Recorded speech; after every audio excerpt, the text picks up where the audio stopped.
happy down Bethnal Green. This gay youth you might have seen. Tompkins and I will hit girl between. Oh, what a surprise. I praised the Conservatives frank and free. Tompkins got angry so speedily. All in a moment he handed to me two lovely black eyes. Two lovely black eyes. Strolling with my girl down Bethnal Green, suddenly find my wife I have seen. Oh, what a rumpus, oh, what a din. She blacked my eyes with the rolling pin. I got two lovely black eyes. Oh, what a surprise. Only for telling a man he was wrong, I got two lovely black eyes.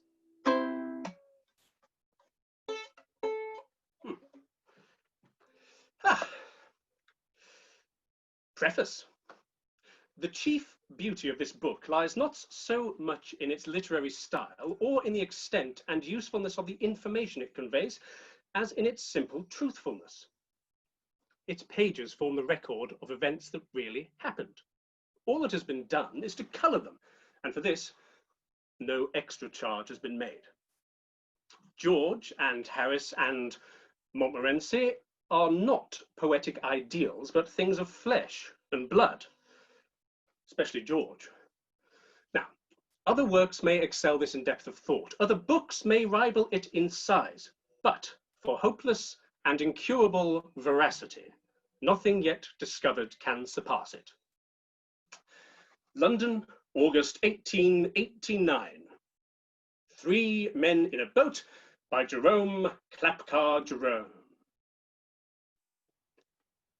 By Jerome K Jerome. There were four of us, George and William Samuel Harris and myself and Montmorency. Yes, down, Montmorency, down. Down. Good boy. We're sitting in my room, smoking, talking about how bad we were. Bad from a medical point of view, I mean. Of course.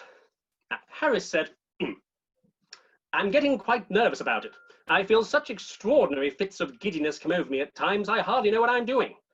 And George said, I have fits of giddiness too. Hardly know what I'm doing. Oh, George, you fancy you're ill, but there's never anything really the matter with you. And I told them with me, it's my liver that's out of order. Now, I knew that it was my liver that was out of order, for I had just been reading a patent liver pill circular, in which were detailed the various symptoms by which a man could tell when his liver was out of order. I had them all.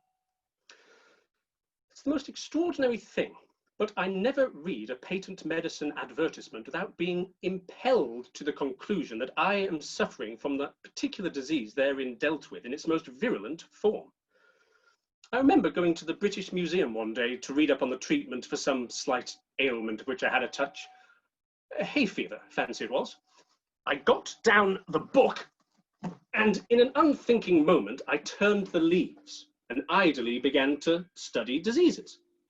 I came to typhoid fever, read the symptoms, and discovered I had typhoid fever. I must have had it for months without knowing it, and I wondered what else I'd got. So I started alphabetically, read up ague, and learnt that I was sickening for it. The acute stage will commence in another fortnight. I have no pulse. No, it's there. It started off again. Now, Bright's disease, I was relieved to find I had only in a modified form. So far as that was concerned, I should live forever. 147 to the minute. Cholera I had with severe complications. Diphtheria I seemed to have been born with.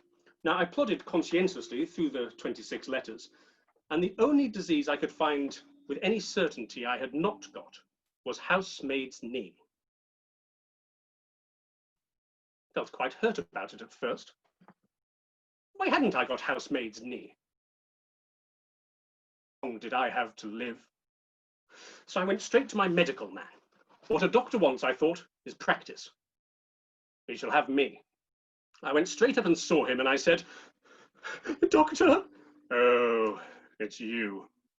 Well, what's the matter with you this time? I will not take up your time, Doctor, telling you what is the matter with me, but I will tell you what is not the matter with me. I don't have housemaid's knee. Everything else, however, I have got. I told him how I came to discover it. Then he opened me up, he looked down at me, clutched hold of my wrist, then he hit me over the chest when I wasn't expecting it. Cowardly thing to do, I call it. And then immediately afterwards, he butted me with the side of his head. After that, he sat down, wrote out a prescription, folded it up, and gave it to me. And it read, 1 pound beef steak with 1 pint beer every 6 hours, 1 10-mile walk every morning, 1 bed, 11 sharp, every night, and don't stuff your head up with things you don't understand. I followed the directions with the happy result, speaking for myself, that my life was preserved and is still going on. Now, in the present instance, going back to the liver pill circular, I had the symptoms, beyond all mistake, the chief amongst them being a general disinclination to work of any kind. What I suffer from in that way, no tongue can tell. From my earliest infancy, I've been a martyr to it. As a boy, the disease hardly ever left me for a day. They did not know then it was my liver. They used to put it down to laziness. And they did not give me pills, they gave me clumps on the side of the head. Strange as it may appear, those clumps on the head often cured me, for the time being. So, the three of us sat there for half an hour describing to each other our maladies. What it was that was actually the matter with us, we could none of us be sure of, but the unanimous opinion was that it, whatever it was, had been brought on by overwork.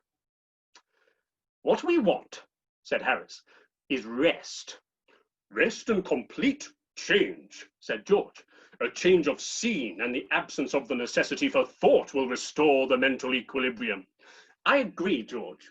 We should seek out some retired, old-world spot, far from the madding crowd, and dream away a sunny week amongst its drowsy lanes. Some half-forgotten nook, hidden away by the fairies, out of reach of the noisy world. Some quaint perched eyrie on the cliffs of time, from whence the surging waves and waters of the 19th century will sound far off and faint.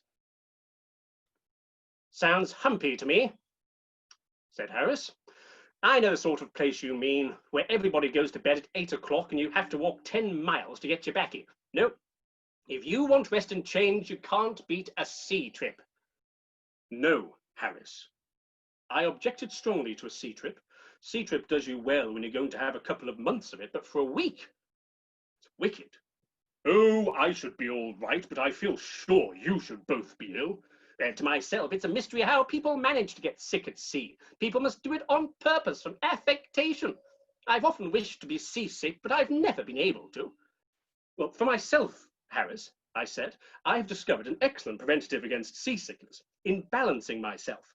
You stand in the center of the deck, and as the ship heaves and pitches, you move your body about so that you always keep it straight. Now, when the front of the ship rises, you lean forward till the deck almost touches your nose, and then when its back end gets up, you lean backwards. It's all very well for an hour or two, but you can't balance yourself for a week. Oh, be quiet, Jay. Let's go up the river. George! Oh, Jay, not now. Let's go up the river. We shall have fresh air, exercise, quiet. The constant change of scene will occupy our minds, including what there is of Harris's, and the hard work will give us a good appetite, make us sleep well. George, I don't think you ought to do anything that will have a tendency to make you sleepier than you already are. It might be dangerous. I don't very well understand how you're going to sleep more than you do now, seeing as there are only 24 hours in each day, summer and winter alike. However, the river will suit me to a T. I did not know what a T was. Seems to suit everyone, however, which is greatly to its credit. So it suited me to a T too. The only one who was not struck with the suggestion was Montmorency. What do you think, Montmorency? life on the river for 2 weeks? Oh, no. Never was keen on the river was Montmorency. We were 3 to 1, however, and the motion was carried.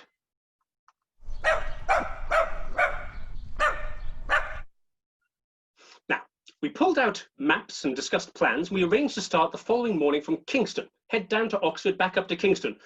You fellows will have to go down in the morning, take the boat up to Chertsey. I'll meet you there. I'll not be able to get away from the city till the afternoon. George goes to sleep at a bank from 10 till 4 each day. Except on Saturdays, they wake him up at 2.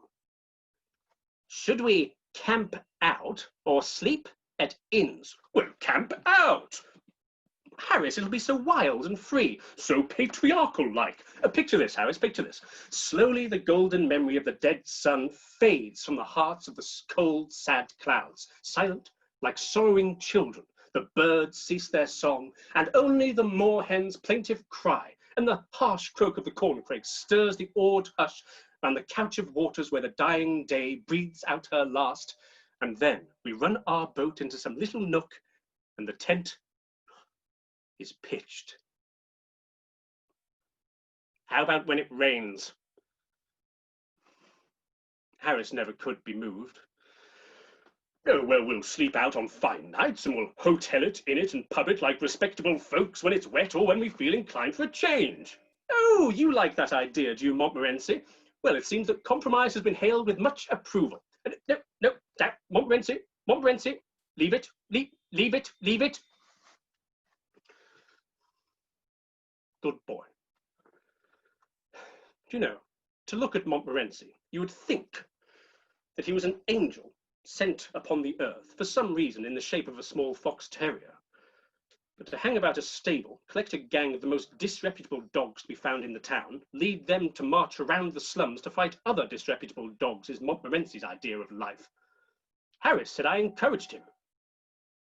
I didn't. A dog like that don't want encouragement.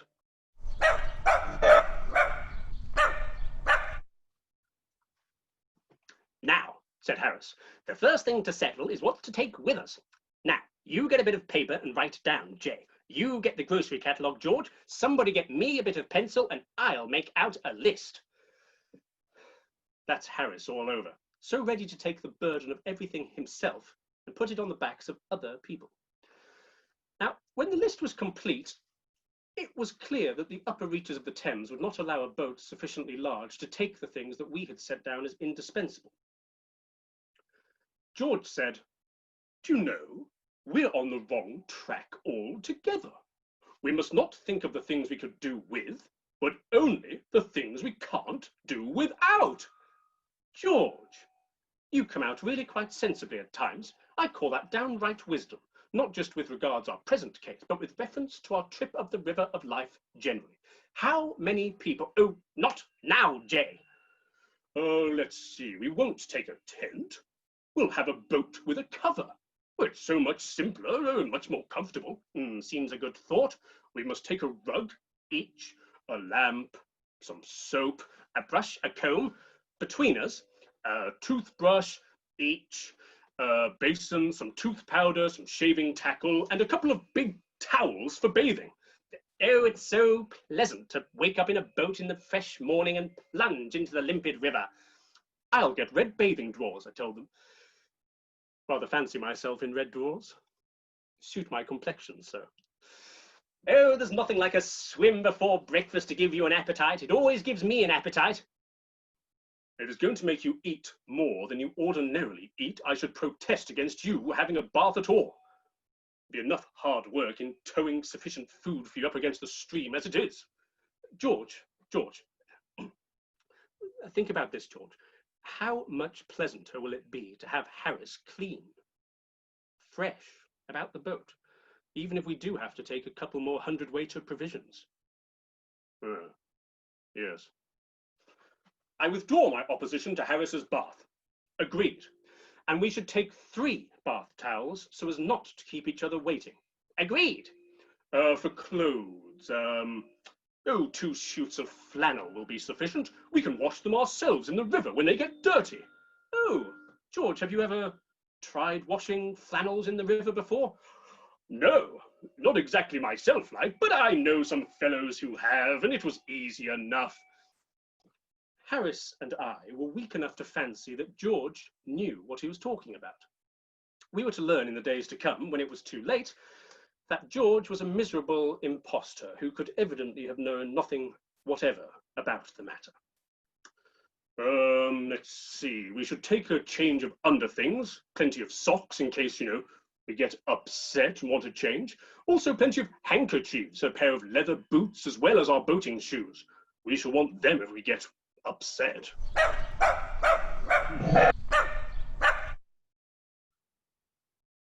Then we discussed the food question. George said, begin with breakfast. You're so practical, George. Yes. What shall we want for breakfast? A frying pan? It is indigestible. Don't be an ass, Harris. Teapot, a kettle, methylated spirit stove, other breakfasty things, eggs and bacon, which are easy to cook. And we'll have a good, round, square, slap-up meal at 7, dinner, tea and supper combined. Meat and fruit pies, cold meat, tomatoes, fruit, green stuff. Now, what about drink? Oh, I have a wonderfully sticky concoction. You mix it with water and it's called lemonade. Take plenty of tea, bottle of whiskey, in case, as George said, we get upset. It seemed to me that George harped too much on the whole getting upset idea. It seemed to me the wrong spirit to go about the trip in. But I am glad we took the whiskey. Now, George and Harris began packing in a light-hearted spirit, evidently intending to show me how to do it. I made no comment. I only waited. The packing was done at midnight. And when George is hanged, Harris will be the worst packer in the world. We were ready for bed, and Harris was to sleep with us that night. We went upstairs, we tossed for beds, and Harris had to sleep with me, and he said, "Now, do you prefer the inside or the outside, Jay?" I generally prefer to sleep inside a bed, Harris. Oh, what time shall I wake you fellows? 7? No, 6. Good night. Mrs. Poppets roused us at 9.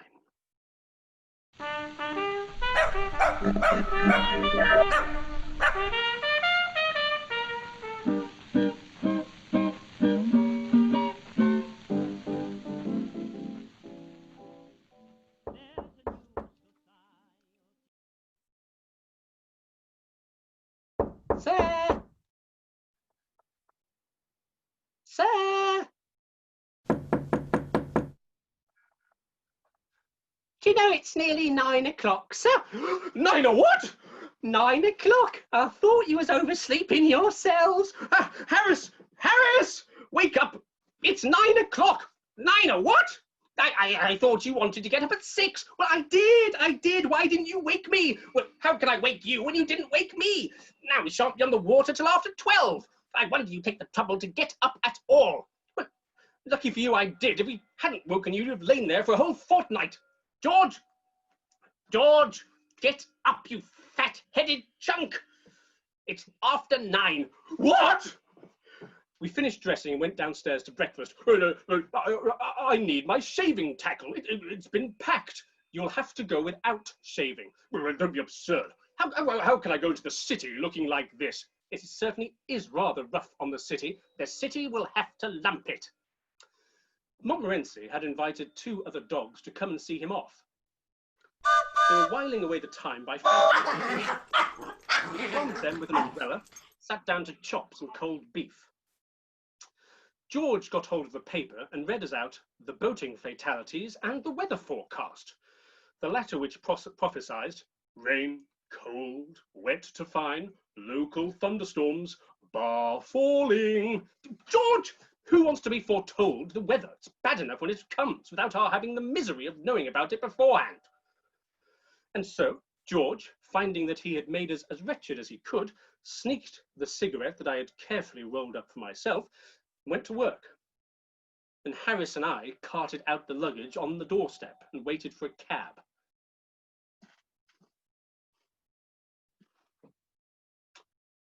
There seemed to be a good deal of luggage when we put it all together.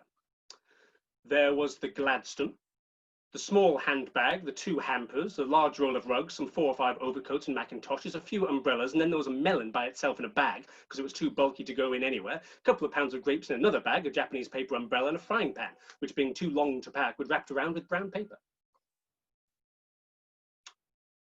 Harris and I began to feel rather ashamed of it.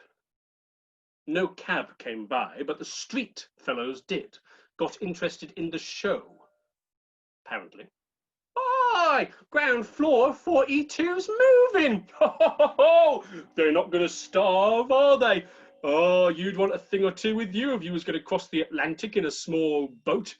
Oh, look, it's a wedding. There's the bridegroom. Enough of that. It's a funeral. That one's probably the corpse's brother. Cabby! Cabby! Waterloo Station. We got there at 11. Excuse me. Excuse me. Do you know where the 11.5 starts from? To Kingston. Platform 9. No, it's not. Excuse him, sir. He don't know what he's talking about. It's platform 2. Yeah, I'll help you with your things. You moving out? Here, Bill.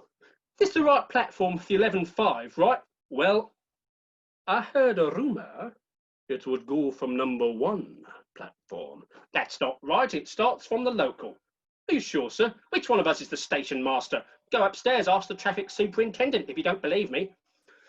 We did. He told us, well, I've just met a man. Told me he'd seen it at number 3 platform. We went to number 3 platform, but the authorities there said, I think it's the Southampton Express or the Windsor Loop. I don't think it's the Kingston train. Not sure why I'm sure, but I'm pretty sure. Oh, no one knows anything. Well, of course no one knows anything. Nobody at Waterloo Station ever does know where a train's going to start from or where a train, when it does start, is going to or anything about it. Hang on, sir. I think, yeah, it's on the high level platform. I recognise that train. So we went to the high level platform, saw the engine driver and asked him, are you going to Kingston? Can't say for certain, of course, but I rather think I am. Anyhow, if I'm not the 11.5 for Kingston, I'm pretty confident I'm the 9.32 for Virginia Water or the 10 AM express for the Isle of Wight. Well, somewhere in that direction. We'll all know when we get there. Look, please, I said, slipping him half a crown. Please do be the 11.5 for Kingston. I don't know, gents. Nobody will ever know on this line what you are or where you're going. You know the way, just slip off quietly, go to Kingston. Well, I suppose some trains got to go to Kingston. I'll do it. Give me the half-crown. Thus, we got to Kingston by the London and South Western Railway. Pride of Britain. We learnt afterwards the train we'd come by was really the Exeter Mail. But when we got to Kingston, the boat was waiting for us just below the bridge. To it we wended our way, round it we stored our luggage, and into it we stepped. Right it is.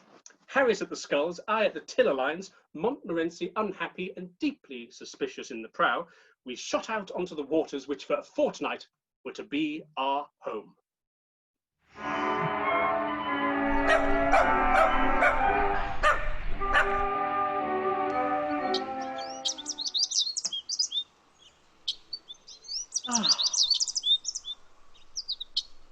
It was a glorious morning. Late spring, early summer, as you care to take it. Quaint back streets of Kingston, the glinting river with its drifting barges, the wooded towpath, the trim-kept villas on the other side, Harris in a red and orange blazer, grunting away at the sculls.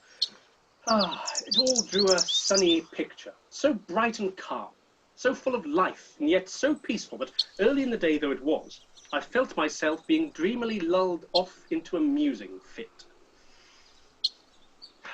I mused on Kingston, or Kyning Eston, as it was once called in the days when Saxon kingers were crowned there. Great Caesar crossed the river there, and the Roman legions camped on its sloping uplands. Caesar, like in many later years, Queen Elizabeth, seems to have stopped everywhere.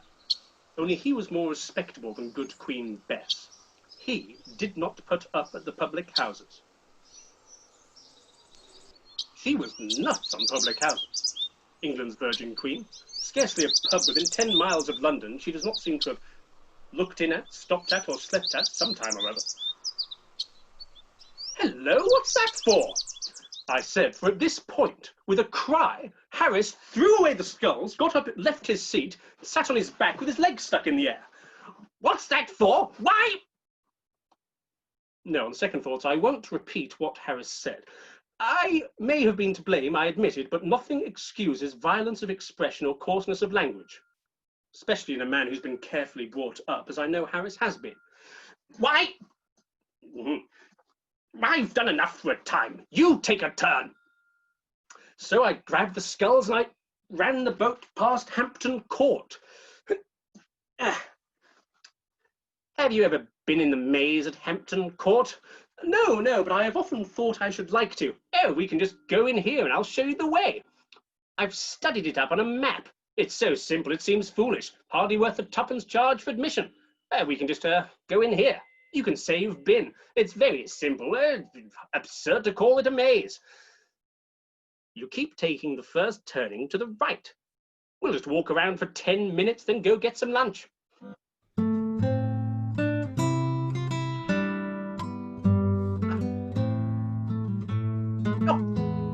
Good afternoon. Afternoon. We've been in here long. For 3/4 of an hour. We've had enough of it. Oh, follow me if you like. I'm just going in, turn straight around, come back out again. That's very kind of you. They fell in behind and followed. We picked up various other people who wanted to get it over as we went along, until we'd absorbed all of the persons in the maze. People who had given up all hopes of either getting in or out again, or ever seeing their home and friends again, plucked up courage at the sight of Harris and his map, and joined our party, joining the procession, blessing him. I judge there must have been 20 people following Harris, and one woman with a baby who'd been in there all morning. "Oh, let me take your arm. I'm in fear of losing you."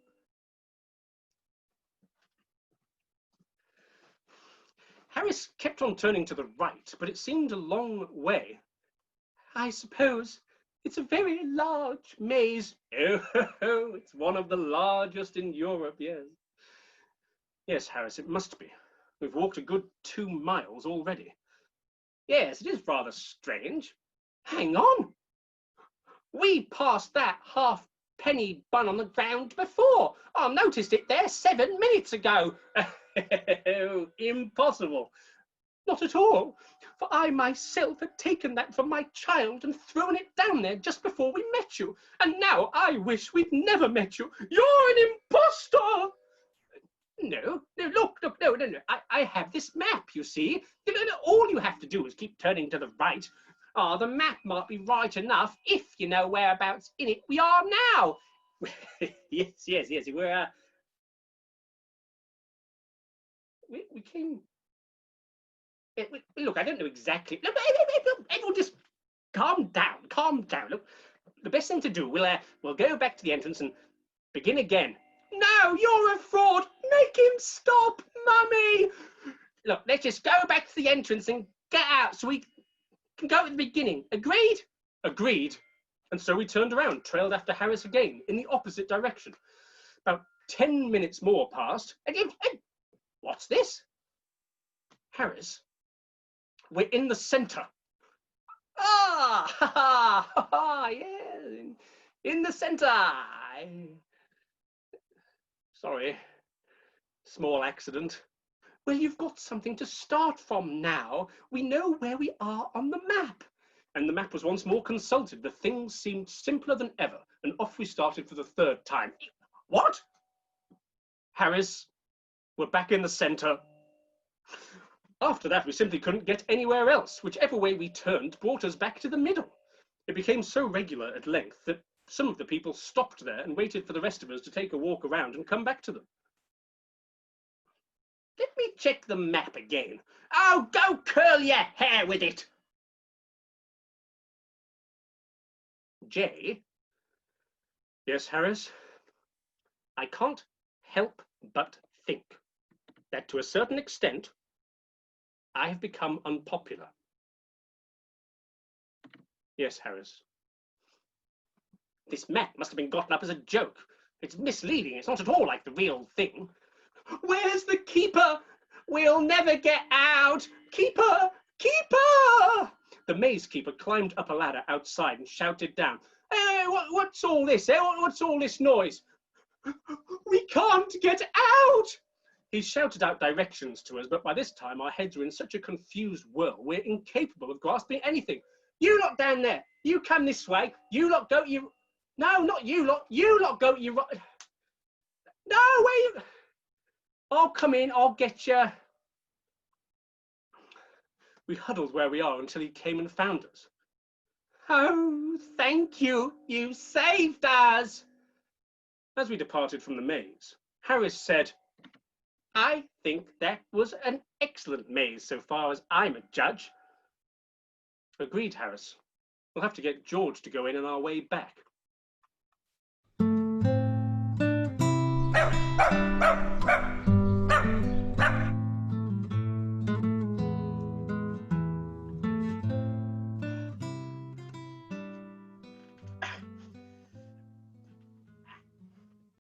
Oh, Jay, look, Hampton Church. Oh, my guidebook says it's the site of Mrs. Thomas's tomb. Let's get out and have a look. Oh, Harris, remember George? We've got to get all the way up to Chertsey by 5 o'clock to meet him. Why is George to fool about all day and leave us in this lumbering old top-heavy barge, lugging it up and down the river by ourselves to meet him? Why couldn't George come and do some work? What good is he at the bank? I never see him doing any work there. Banks. They take all your money, and then when you draw a cheque, they send it back, smeared all over with no effects. Refer to drawer. What's the good of that? I'm not going to stand it much longer. I shall withdraw my account. If he was here, we could go and see that tomb.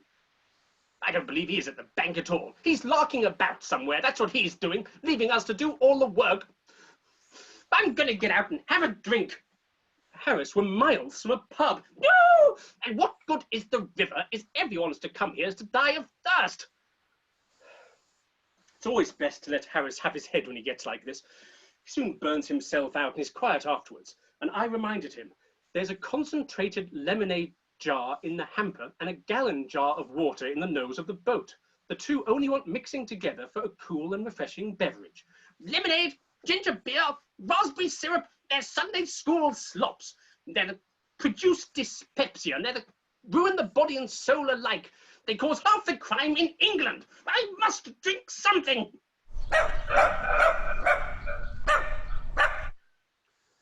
Look, Harris. There's Kempton Park up ahead. Let's stop under the willows there and have lunch. There's a pretty little spot there, pleasant grass plateau, running along the water's edge and overhung by willows. Now, we just commenced the third course of lunch, bread and jam, when a gentleman in shirt sleeves and a short pipe came along.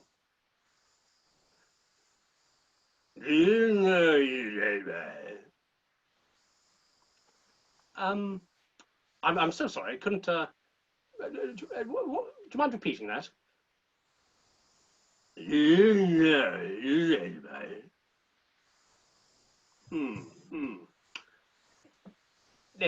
No, one more time.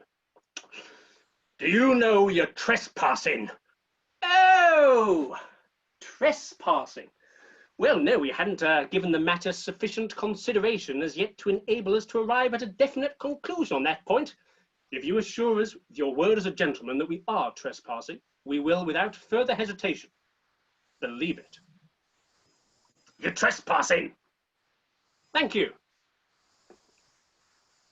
Anything else we can do for you? Oh, a bit of bread and jam. No, it's my duty to turn you off. Yeah. If it's a duty, it must be done. And what do you think is the best means of accomplishing this? Now, I should tell you, Harris is what you call a well-made man, about a number 1 size, and looks hard and bony. The man measured him up and down, and he said, I'm gonna consult my master, come back and chuck you both in the river. Of course, we never saw him again. And of course, all he really wanted was a shilling. I wonder how many weak-minded noodles he's blackmailed in that manner this summer. Now, we sculled up to Walton. It's rather a large place for a riverside town. Caesar, of course, had a little place at Walton, a camp or an entrenchment or something of that sort. Caesar was a regular upriver man. Also, Queen Elizabeth, she was there too. Never get away from that woman, go where you will. Now, there's an iron scold's bridle in Walton Church. They used to use these things in ancient days to curb women's tongues. I believe they've given up the attempt now. You pass Oatlands Park on the right-hand side here. It's a famous place. Henry VIII stole it from someone or other. Forget whom now. And at Weybridge, the Wey, the Bourne, and the Basingstoke Canal all enter the Thames together. And the lock is on the opposite side of the town. And the first thing we saw when we came into view of it was George's blazer on one of the lock gates. Closer inspection showing George was inside it.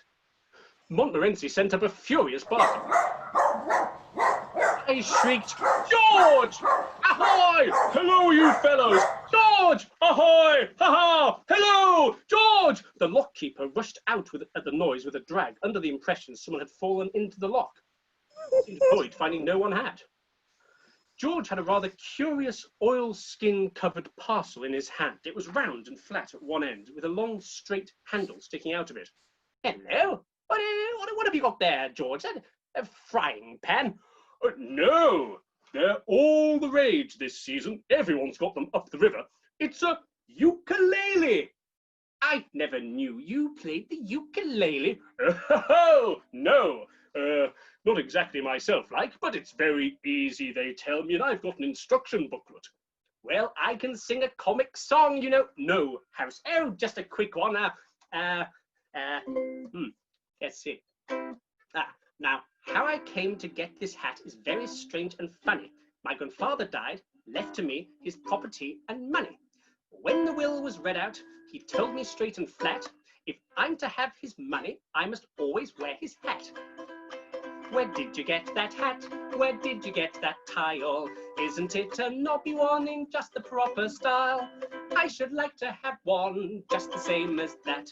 Where'er I go, they shout, hello, where did you get that hat?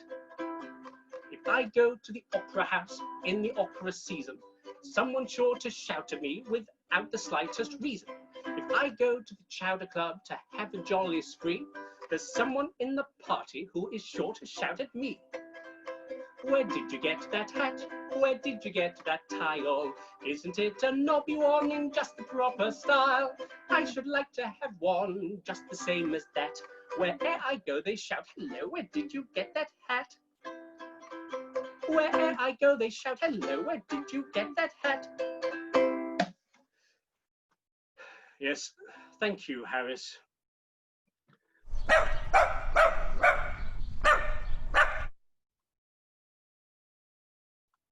Now, we made George work. Now we had him. He did not want to work, of course, goes without saying. I've had a hard time in the city. Why do I have to work? Ah, and now you're going to have a hard time on the river for a change. Change is good for everyone. Get rowing. Harris is callous in his nature. He's not prone to pity. George rowed us steadily on to Penton Hook, and there we discussed the important question of camping. Oh, let's sleep on board tonight. Well, shall we lay up here or go on past Staines? It seems a little early for shutting up now, with the sun still high in the heavens. Oh, let's push on for Runnymede. It's 3.5 miles further. We all wished, however, afterward that we had stopped at Penton Hook. 3 or 4 miles up the river is a trifle early in the morning. It's a weary pull at the end of a long day. You do not chat or laugh. Every half mile you cover seems like 2. And when you've trudged along for what seems to you at least 10 miles and still the lock is not in sight, you begin seriously to wonder that somebody must have sneaked off with it. We had originally intended to go on to Magna Carta Island. There's a sweetly pretty part of the river, but by then a bit of water between a coal barge and a gasworks would have quite satisfied us for the night. We did not want scenery. We wanted to have our supper and go to bed. However, we did pull up in a very pleasant nook under the great elm tree, to the spreading roots of which we fastened the boat. Hey, now let's have some supper. No, Harris, no. We'd better get the canvas up first before it gets quite dark, and while we can see what we're doing. Then when all of our work is done, we can sit down and eat with an easy mind. It looks simple enough in the abstract. Let's see, take the 5 iron arches. Oh, they're like gigantic croquet hoops. Fit them over the boat, stretch the canvas over them, fasten it down. Oh, it'll take quite 10 minutes, I think. That was an underestimate. That canvas wanted more putting up than I think any of us had bargained for. We took the hoops, began to drop them into the sockets for them. You would not imagine this to be dangerous work, but looking back now, it's a wonder to me that any of us are still alive to tell the tale. They were not hoops. They were demons. First, they would not fit in the sockets at all. We had to jump on them and kick them and hammer them with the boat hook. And then when they were in, it turned out they were the wrong hoops for those particular sockets, and they had to come out again. But they would not come out until 2 of us had gone on struggling with them for 5 minutes. And they had hinges in the middle. When we were not looking, they nipped us with these hinges in delicate parts of the body. And the other side would come up behind us in a cowardly manner and hit us over the head. And when we got them fixed at last, then all that was to be done was to arrange the covering over them. George unrolled it and fastened one end over the nose of the boat. Harris stood in the middle to take it from George and to roll it to me, and I kept to the stern to receive it. It was a long time coming down to me. George did his part all right, but it was new work to Harris, and he bungled it. How he managed it, I don't know. He could not explain it himself, but by some mysterious process or other, he succeeded, after 10 minutes of superhuman effort, in getting himself completely rolled up in it. He was so firmly wrapped around and tucked in and folded over that he could not get out. He, of course, made frantic struggles for freedom, the birthright of any Englishman, and in doing so, I learnt this afterwards, he knocked over George, and then George, swearing at Harris, began to struggle too and got himself entangled up and rolled up. "Give us a hand here, can't you, you cuckoo! Standing there like a stuffed mummy when you can see we're both being suffocated, you dummy!" Well, I never could withstand an appeal for help, so I went and untied them, and not before it was time either. "Harris, you're nearly black in the face." "Am I?" It took us nearly half an hour's hard labour after that before it was properly up, and then we cleared the decks and got out supper. We put the kettle on to boil up in the nose of the boat and went down to the stern and pretended to take no notice of it. Now, we adopted this harmless bit of trickery, with the result, by the time everything else was ready, the tea was waiting. We got the lantern lit and settled down to supper. And we wanted that supper.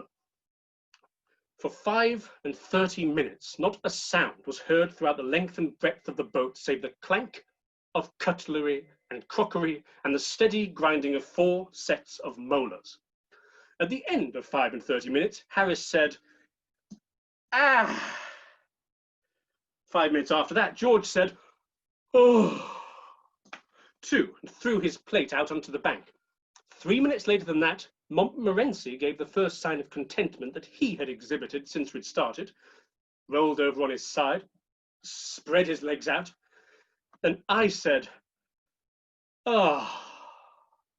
Oh, bent my head back and bumped it against one of those hoops. But I did not mind. I did not even swear. Harris, in moving about the boat, trod on George's corn, and all he said was, oh, steady, old man. Oh, I'm sorry, old chap. I hope I haven't hurt you. Oh, no, no. Not at all. My fault. No. Mine. Ah. It was a glorious night.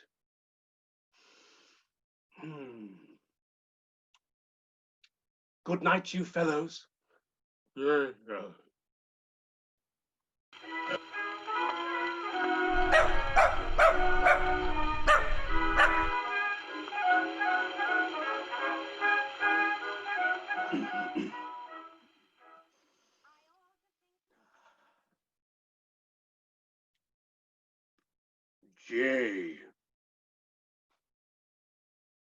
Jay.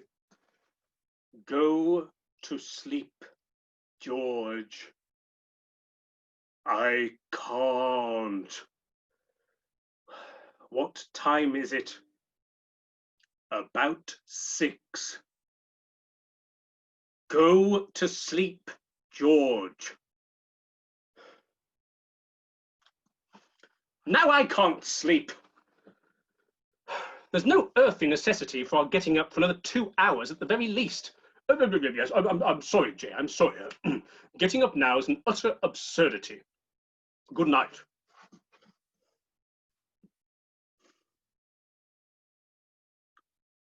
I can't sleep. Oh, this is in keeping with the natural cussedness of things. Well, it feels like lying down for another 5 minutes will be death to me. Wake up, Harris. Wake up, Harris. Harris, wake up! No, I'll be down in a minute. I'll have my lace-up boots. We pulled up the canvas, and all 4 of us poked our heads out over the offside and looked down into the water and shivered. Well, who's going to be first in? I'm going to go back and put my socks on. You needn't howl like that, Montmorency. Honestly, you'd think we'd given him the horrors. Harris said, it'll be so difficult to get back in the boat again, and went and sorted out his trousers. Now, I did not altogether like to give in, although I did not relish the plunge. I thought I'll just splash myself a little bit and wait.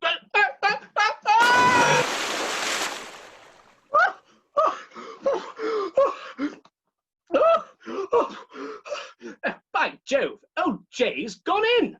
I didn't think he'd have the pluck for it, did you? Ha ha! Is it all right? Oh, it's lovely, lovely. Oh, you are duffers not to come in. I wouldn't have missed this for worlds. Why, it only wants a little determination. But I could not persuade them. And then rather a funny thing happened when I got back to the boat. George, pass my towel and... Oh, no! Oh, my shirt! Oh, George, I can't see anything to laugh at. Oh, George, I never saw a man laugh so much. What a drivelling maniac of an imbecilic idiot. Stop laughing.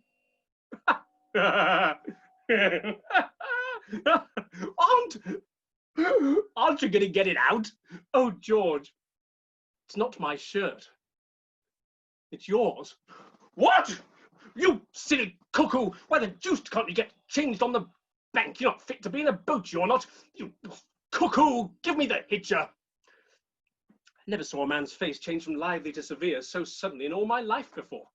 I tried to make him see the fun of the thing, but I couldn't. George is very dense at seeing a joke sometimes. What we need, said Harris, is a bit of breakfast. I can make scrambled eggs. I often do them on picnics when I'm out or on yachts. People love them once they've tasted them. He got to it. It seemed harassing work so far as George and I could judge. Whenever he went near the pan, he burnt himself. Then he would drop everything, dance around the stove, flick his fingers and curse things. George? Yes, Jay? Do you know what scrambled eggs are? No. Why is he dancing around like that? Must be some Red Indian or Sandwich Island sort of dish that requires dances and incantations for its proper cooking. It must be a necessary part of the culinary arrangements. Ah, there we are, you chaps. Was this it? Harris, 6 eggs went into the frying pan, and all that comes out is a teaspoonful of burnt and unappetizing looking mess. No, it's the fault of the frying pan. It would have gone better if I'd had a fish kettle or a gas stove. No, I'm not eating that. What else have we got in here? No, inedible clothes. Oh. What about this? Pineapple. Life is worth living after all. We'll open it then. Oh no, I haven't got the opener. You've got it. Oh, not me. Harris had it. Oh look. No, there's no opener to be found. I have a knife. Hang on. Try the scissors. I have a stone.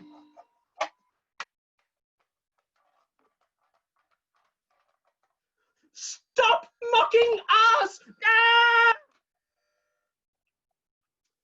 It was George's straw hat that saved his life that day. And on a winter's evening, when the pipes are lit and the boys are telling stretchers about the dangers they've passed through, George brings it down and shows it round, and the stirring tale is told against fresh exaggerations every time. Harris merely got off with a flesh wound. Let's get away from this spot.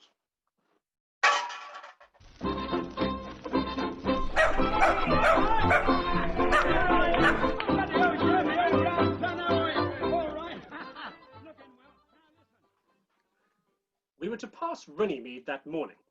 I was sitting on the bank, and the sun had got more powerful by that time, and it was as lovely a morning as one could desire. Little was in sight to remind us of the 19th century, and as we looked out upon the river in the morning sunlight, we could almost fancy that the centuries between us and that ever-to-be-famous June morning of 1215 had been drawn aside, and that we, English yeomen's sons in homespun cloth and dirked belts, were waiting to witness the writing of that stupendous page of history, the meaning whereof would be translated to the common people some 400 and odd years later by one Oliver Cromwell, who had studied it deeply. I was conjuring this scene to myself when George remarked, "When you are quite rested, perhaps you would not mind helping us wash up." I slid down the boat, cleaned out the frying pan with a stick of wood and a tuft of grass, polishing it up finely with George's wet shirt. We went over to Magna Carta Island and had a look at the stone on which stands the cottage there on which the Great Charter is said to have been signed, though as to whether it really was signed there, or as some say on the other bank in Runnymede, I decline to commit myself. From Picnic Point to Old Windsor Lock is a delightful bit of river, a shady road dotted here and there with dainty little cottages. Old Windsor is a famous spot in its way. Edward the Confessor had a palace there, and the great Earl Godwin was proved guilty by the justice of that age, having encompassed the death of the king's brother. Earl Godwin, broke a piece of bread, held it in his hand, and he said, "If I'm guilty, may this bread choke me when I eat it."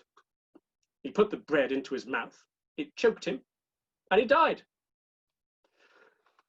Now, after you pass Old Windsor, the river is somewhat uninteresting. It does not become itself again until you're nearing Boveney.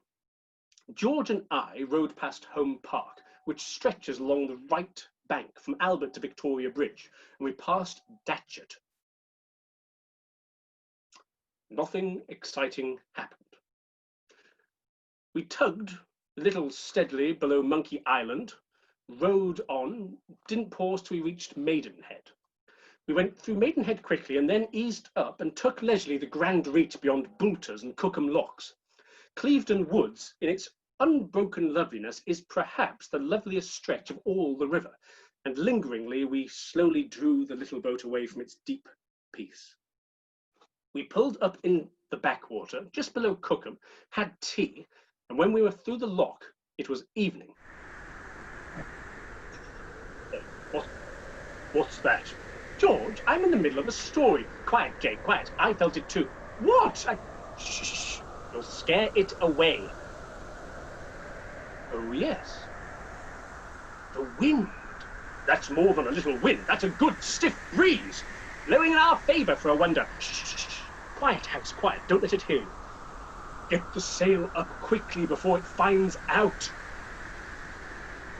We spread ourselves about the boat in thoughtful attitude, and the sail bellied out and strained and grumbled at the mast. The boat flew. I steered. There's no more thrilling sensation I know of than sailing. It comes as near to flying as man has got to yet, except in dreams. The wings of the rushing wind seem to be bearing you onward, you know not where. You are no longer the slow, plodding, puny thing of earth, creeping tortuously upon the ground. You are part of nature. We saw 3 men fishing, old, solemn-looking men.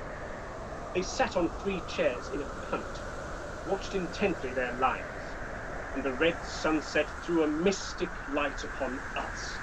We seemed like knights of some old legend, sailing across some mystic lake into the unknown realm of twilight, unto the great land of the sunset. We did not go into the realm of twilight. We went slap into that punt. What's that? What happened? Can't you see our punt? Didn't you see our punt, sir? I did not know what had happened first, because the sail shut out my view. We had knocked those 3 old gentlemen off their chairs into a general heap at the bottom of the boat. They were slowly and painfully sorting themselves out from each other and picking fish off themselves. And they cursed us, not with a common cursory curse, no, but with long, carefully thought out, comprehensive curses, which embraced our whole career and went away into the distant future and included all of our relations and covered everything connected with us. Good, substantial curses. Oh, you ought to be grateful for a little excitement, sitting there fishing all day. I'm shocked and grieved to hear men of your age to give way to temper so. Jay, I'll steer. A mind like yours ought not to give itself over in steering boats. Better let a mere commonplace human being do it before we jolly well all get drowned. George took the lines and brought us up to Marlow.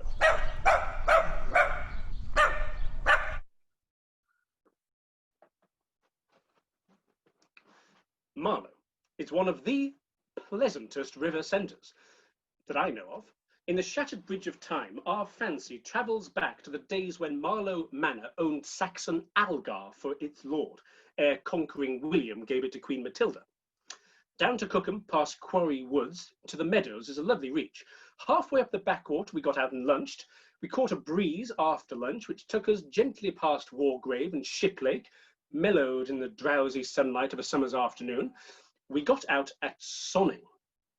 Went for a walk round the village. It is the most fairy-like little nook on the whole river. It's more like a stage village than one built of bricks and mortar. We roamed about sweet sonning for an hour or so, and then, it being too late to push on past Reading, we decided to go back to one of the Shiplake Islands, put up there for the night.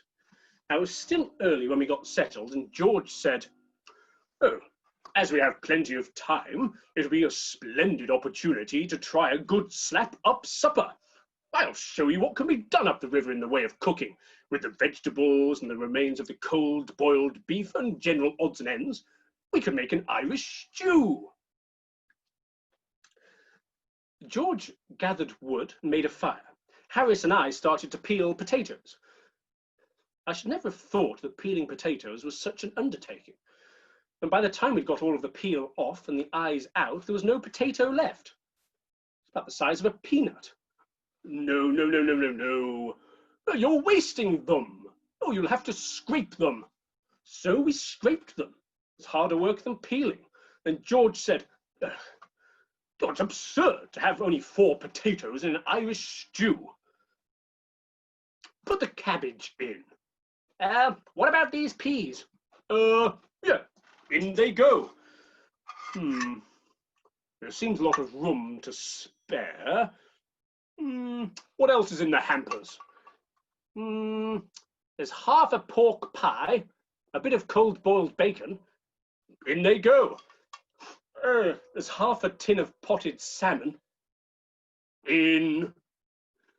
Well, that's the advantage of Irish stew. You get rid of such a lot of things. I fished out a couple of eggs that had got cracked and put those in. They'll thicken up the gravy. I forget the other ingredients, but I know that nothing was wasted. I remember towards the end, Montmorency appeared with a dead water rat in his mouth, which he evidently wished to present as his contribution to the dinner. Whether in a sarcastic spirit or with genuine desire to assist, I can't say.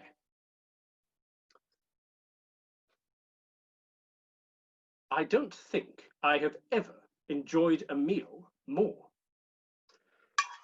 The peas and potatoes might be a bit softer, but we all have good teeth. Oh, there's something so fresh and piquant about it. Here is a dish with a flavour like nothing else on earth. The gravy is a little rich. Oh, perhaps for a weak stomach, but it's nutritious. We finished up with tea and cherry tart. George got out his ukulele after supper and wanted to play it. But, no, don't. I've got a headache. I don't feel strong enough to stand it. Oh, music might do you good. Music often soothes the nerves and takes away a headache. I'd rather have the headache. George has never learnt to play the ukulele to this day. He's had too much all-round discouragement, even from Montmorency.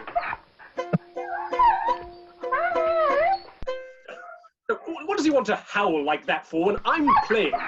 What do you want to play like that for when he's howling? You let him alone. He can't help howling. He has a musical ear. Your playing makes him howl. Harris was disagreeable after supper. I think it must have been the stew that upset him. He is not used to high living. So George and I went for a mooch round Henley.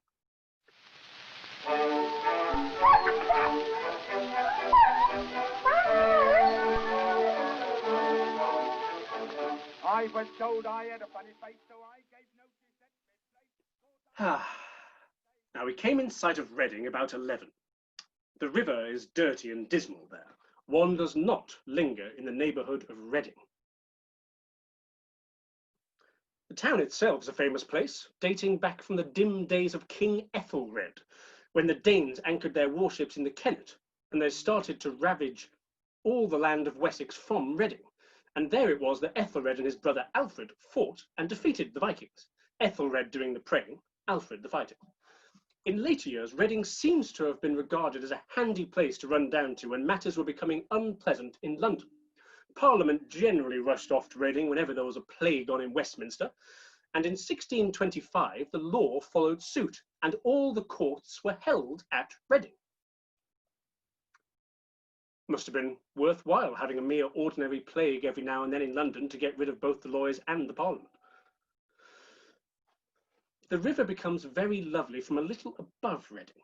The railway rather spoils it near Tilehurst, but from Maple Durham up to Streatley is glorious. A little above Maple Durham Lock, you pass Hardwick House, where Charles I played bowls. I took the sculls, and I had not been pulling for more than a minute or so when it seemed to me I was doing more than my fair share of work on this trip.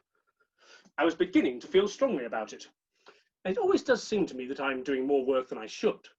It is not that I object to work, mind you. I like it. It fascinates me. I can sit and look at it for hours. I love to keep it by me. The idea of getting rid of it nearly breaks my heart. You cannot give me too much work. To accumulate work has become almost a passion with me. My study's so full of it now that there's hardly an inch of room for any more. Why, some of the work I've had by me now has been in my possession for years and years. There's hardly a finger mark on it. No man keeps his work in a better state of preservation than I do. But though I long for work, I still like to be fair. I do not ask for more than my proper share, but I get it without asking for it. So it seems to me, and this worries me. When I brought this up, George said, "You needn't trouble yourself on the subject. As a matter of fact, you don't have half as much as you ought." Oh, thank you, George. I'm sure you're only saying that to comfort me. But I alone have been working. You and George have been an imposition on me from the start. Pah, ridiculous. But you've done nothing more than eat and sleep. I'm the only one who's done any labour worth speaking of. I've never been out with a couple of lazy skulks as you two. Ho, ho, ho. Fancy old George talking about work. Why, half an hour of it would kill him.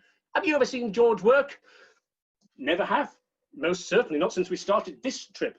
Well, I don't see how you can know much about it one way or the other, Harris. I'm blessed if you haven't been asleep half the time. Have you ever seen Harris fully awake except at meal times? Jay, have you? That is true. Harris has been very little good on the boat so far as helping is concerned from the beginning. Well, hang it all. I've done more than old Jay anyhow. You couldn't have done less. I suppose Jay thinks he's the passenger. Huh. And that is your gratitude to me for having superintended, managed everything for you, taken care of you, slaved for you? Well, you two can scull on past Reading, and I shall row the boat on from there. Be quiet, Jay. George, I will not be quiet. Jay, be quiet. There's something black floating up in the water ahead.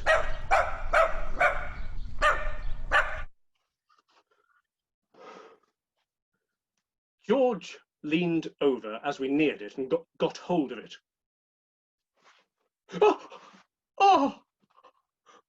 Oh, it's a woman. No, it's the dead body of a woman.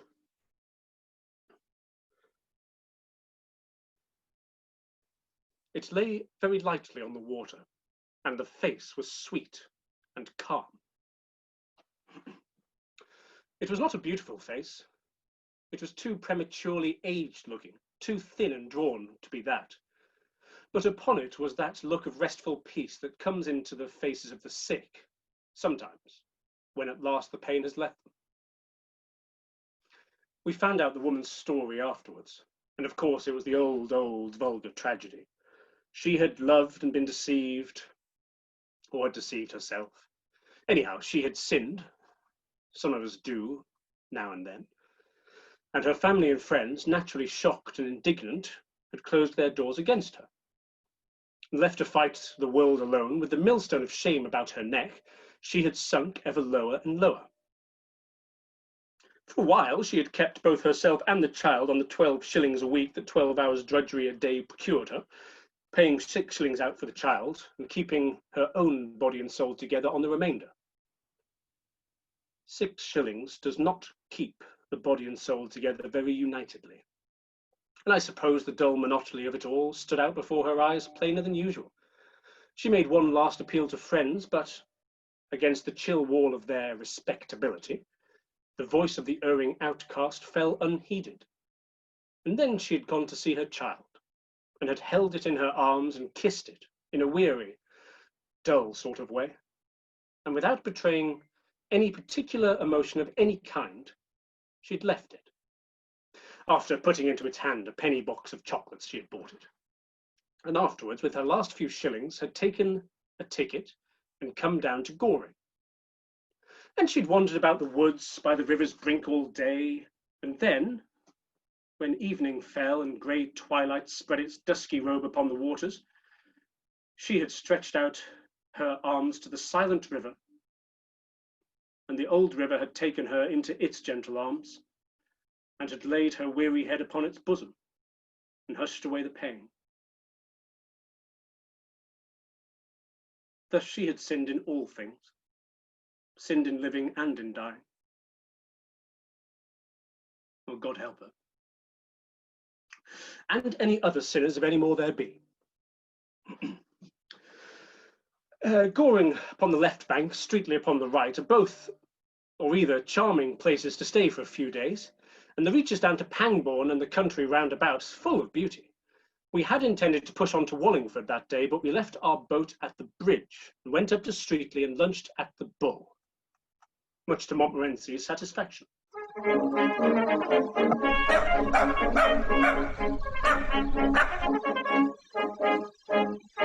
When I was a nipper, only 6 months old, my mother and my father. We stayed 2 days at Streatley and got our clothes washed. We had tried to wash them ourselves in the river under George's superintendence, but it had been a failure. Indeed, it had been more than a failure, because we were worse off after we'd washed our clothes than we were before. Before we had washed them, they had been very, very dirty. It's true, but they were just wearable. After we'd washed them, well, the river between Reading and Henley was much cleaner after we'd washed our clothes in it than it was before. All the dirt contained in the river between Reading and Henley we collected during that wash and worked it into our clothes. We took them to the washerwoman at Streatley and said, can you wash them for us? Oh, I owe it to myself to charge you at least 3 times the usual price. 3 times? It's not like washing. It's more in the nature of excavating. George, pay the bill without a murmur.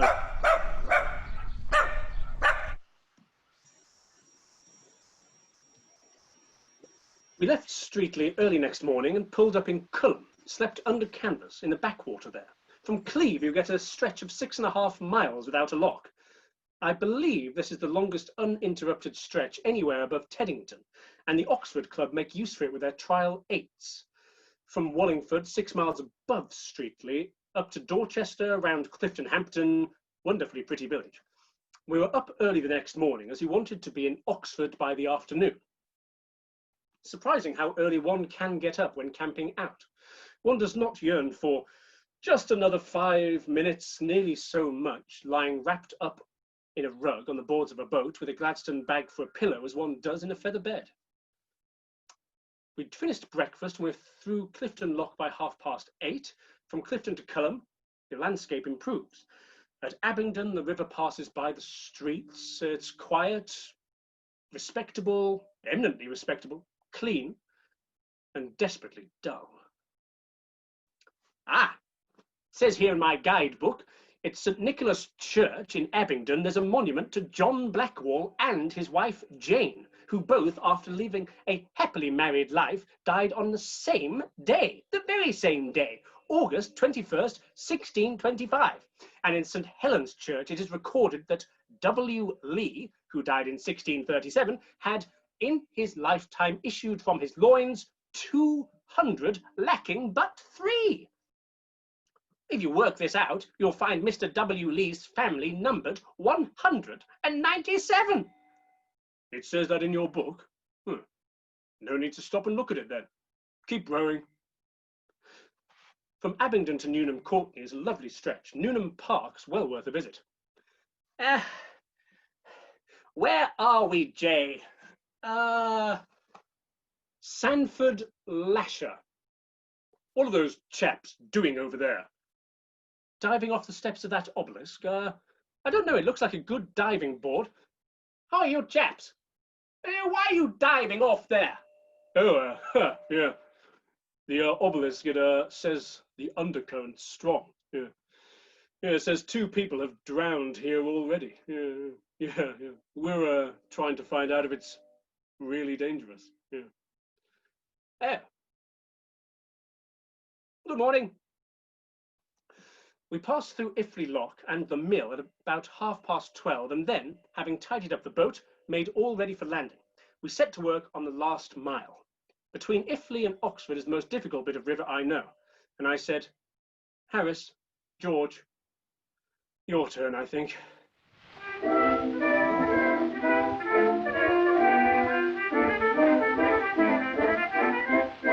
It's no use me denying it.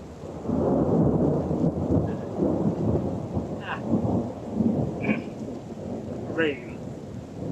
We rode on all that day through the rain, and very melancholy work it was too. We pretended at first that we enjoyed it.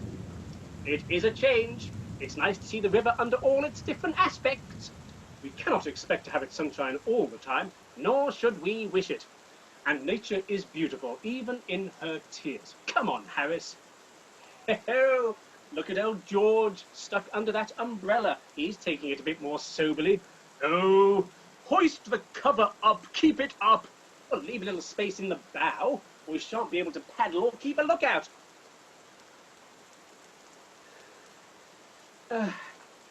Oh, how far is that? 9 miles. 9? Oh, Harris, we've been at this for hours.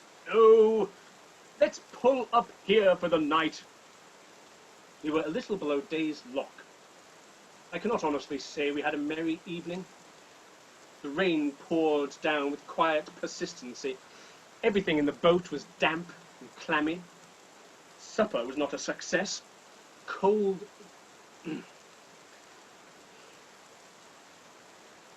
Supper was not a success. Cold veal pie, when you do not feel hungry, is apt to cloy.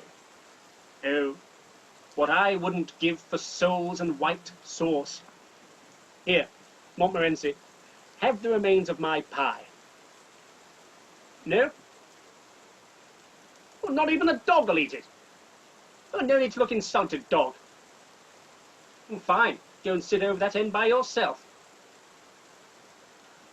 I want whitebait and a cutlet. Oh, I request you will not talk about food and things at all events until I've finished my cold boiled beef without mustard. We played penny nap after supper. We played for about an hour and a half, by the end of which George had won 4pence. Harris and I had lost 2pence each. George is always lucky at cards. And after that, we mixed ourselves some toddy, sat around and talked.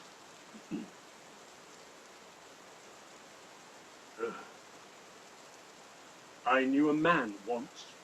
He came up the river 2 years ago and slept out in a damp boat on just such another night as this. It had given him rheumatic fever.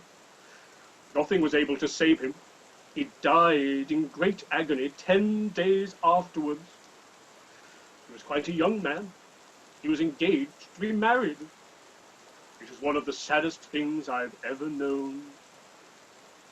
That puts me in mind of a friend of mine who was in the volunteers, who had slept out under canvas one wet night down in Aldershot on just such another night as this. He woke up in the morning a cripple for life.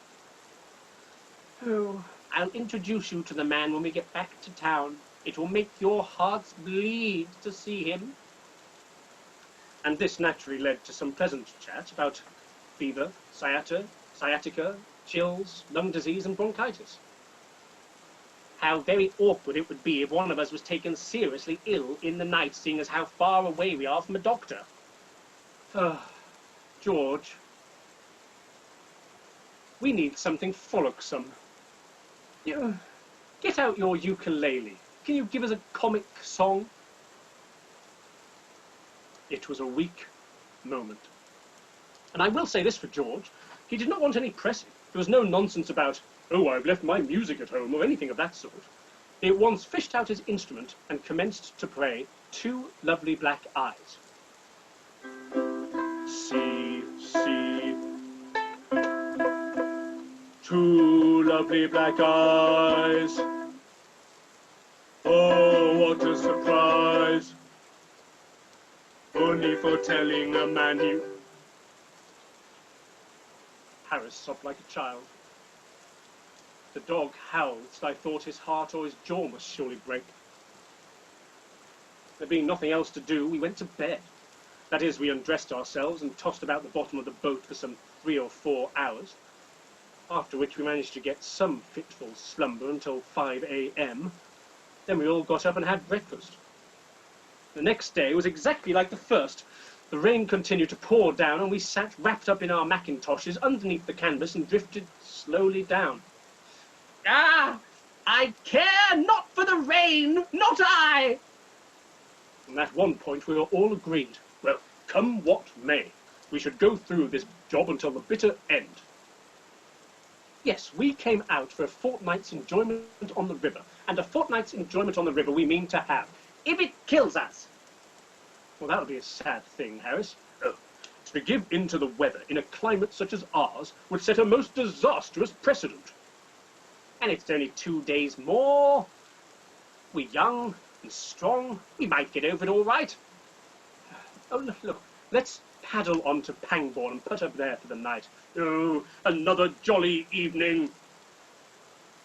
Look, you chaps, we should be in Pangbourne by 5. We'll have dinner at, say, 6:30. And after that, we can walk around the village in the pouring rain until bedtime. Or we could sit in a dimly lit bar parlour and read the almanac. Why, the Alhambra would be almost more lively, with a little supper in the city to follow. Yes, it is a pity we've made up our minds to stick to this boat. If we hadn't made up our minds to contract our certain debts in this bally old coffin, it might be worthwhile to mention that there's a train that leaves Pangbourne, I know, soon after 5, which would land us in town in just enough time to get a chop, and then go on to the place you mentioned afterwards. Nobody spoke. We looked at one another, and each seemed to see his own mean and guilty thoughts reflected in the faces of the others. In silence, we dragged out and overhauled the Gladstone, and then we looked up the river, down the river. Not a soul was in sight. 20 minutes later, 3 figures followed by a shamed-looking dog might have been seen creeping stealthily from the boat at the Swan towards the railway station, dressed in the following costume: black leather shoes, dirty; suit of boating flannels, very dirty; brown felt hat, much battered; mackintosh, very wet; umbrella. We deceived the boatman at the Pangbourne. We had not the face to tell him we were running away from the rain. We left the boat and all that it contained in his charge, with the instructions that it was to be ready for us at 9 o'clock the next morning. If, we said, if anything unforeseen should happen, preventing our return, we'll write to you. We reached Paddington at 7. We drove direct to the restaurant where we partook of a meal. We pegged and quaffed away in silence for a while until the time came when, instead of sitting bolt upright and grasping the knife and fork firmly, we leant back in our chairs and worked slowly and carelessly. When we stretched out our legs beneath the table, let our napkins fall unheeded to the floor, and found time to more critically examine the smoky ceiling, when we rested and our glasses were at arm's length upon the table and we felt good and thoughtful and forgiving, and then Harris, who was sitting next to the window, drew aside the curtain, looked out into the street and said, well, it's glistening darkly and wet, the dim lamps flickering, rain was splashing steadily into the puddles, trickled down the water spouts into the running gutters, soaked a few wayfarers. They were hurrying past, crouching beneath their dripping umbrellas, the women holding up their skirts. Well, we've had a pleasant trip, my hearty thanks to it to old Father Thames, but I think we did well to chuck it when we did. Hear, hear. Yes, here's to 3 men well out of a boat. And Montmorency, standing on his hind legs before the window, peered out into the night and gave a short bark of decided concurrence with the toast.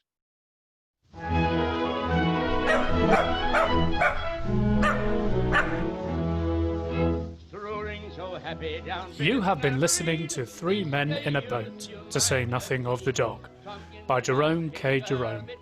Adapted, performed and directed by Martin Prest, with a little help from Cecilia Dorland. The soundscape was created by Will Bridges. Three Men in a Boat was part of Scena Mundi's Plays to Listen To series.